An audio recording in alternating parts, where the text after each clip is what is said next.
തന്നെ ഒരു 10-ലധികം ലാബ് ടെക്നീഷ്യന്മാരുടെ ഗ്രൂപ്പുകളിൽ മെമ്പറാണ്.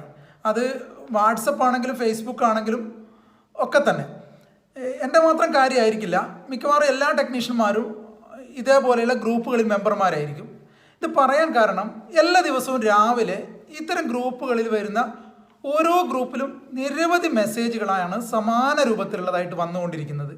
എന്താണെന്നറിയോ, ഏതെങ്കിലും ഒരു ടെസ്റ്റ് എഴുതിയത് ഡോക്ടർ എഴുതിയത് മനസ്സിലാവുന്നുണ്ടാവില്ല. ഇത് ഏതാണ് ടെസ്റ്റ് പറയാൻ കഴിയുമോ എന്നതാണ് മെസ്സേജുകളായിട്ട് വരുന്നത്. അത് പെട്ടെന്ന് തന്നെ ചിലപ്പോൾ മറുപടി കൊടുക്കേണ്ടി വരും. പേഷ്യൻസ് ചില സമയത്ത് വെയിറ്റിംഗ് ആയിരിക്കും.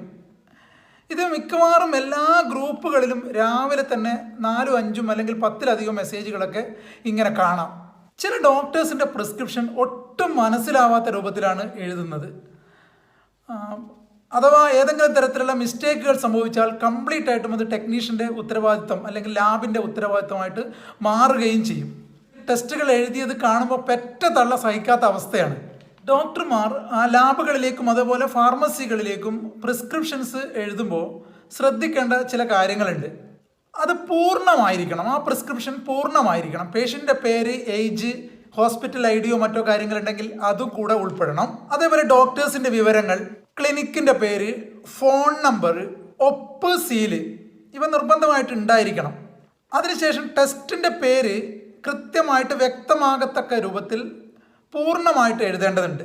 ടെസ്റ്റിനോടൊപ്പം എന്തെങ്കിലും നിർദ്ദേശമുണ്ടെങ്കിൽ, നിങ്ങൾക്ക് ഫാസ്റ്റിംഗ് ആയിട്ട് എടുക്കേണ്ടതോ മോർണിംഗിൽ എടുക്കേണ്ടതോ ഉണ്ടെങ്കിൽ അത് പ്രത്യേകം നിർദ്ദേശിക്കുകയും വേണം. അതേപോലെ പ്രൊവിഷണൽ ഡയഗ്നോസിസ്, ഈ രോഗവുമായി റിലേറ്റഡ് ആയിട്ടുള്ള ലാബുകൾക്ക് എന്തെങ്കിലും നിർദ്ദേശം നൽകാനുണ്ടെങ്കിൽ അത്തരം കാര്യങ്ങളും അതിൽ നോട്ട് ചെയ്യണം. ഏതെങ്കിലും ടെസ്റ്റുകളുടെ ഷോർട്ട് ഫോം ഉപയോഗിക്കുന്നുണ്ടെങ്കിൽ തന്നെ അത് ലാബുകൾക്കും ടെക്നീഷ്യൻസിനും മനസ്സിലാവുന്ന രൂപത്തിലുള്ള ഷോർട്ട് ഫോമാണ് ഉപയോഗിക്കേണ്ടത്.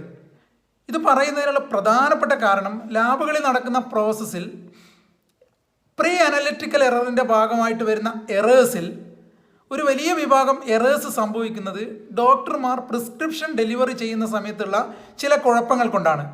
അവരുടെ പ്രിസ്ക്രിപ്ഷൻ തെറ്റായിട്ട് വരുന്നു, ഇൻകംപ്ലീറ്റ് ആയിട്ട് വരുന്നു, വായിച്ചാൽ മനസ്സിലാകുന്നില്ല എന്നുള്ള കാര്യങ്ങൾ കൊണ്ട് ഒരുപാട് എററുകൾ ലാബിൽ സംഭവിക്കുന്നുണ്ട്. ഇത് മിനിമൈസ് ചെയ്യണമെങ്കിൽ ഡോക്ടർമാരുടെ ഭാഗത്തു നിന്നുള്ള അനുകൂലമായിട്ടുള്ള നിലപാടുണ്ടെങ്കിൽ മാത്രമേ സാധിക്കുള്ളൂ.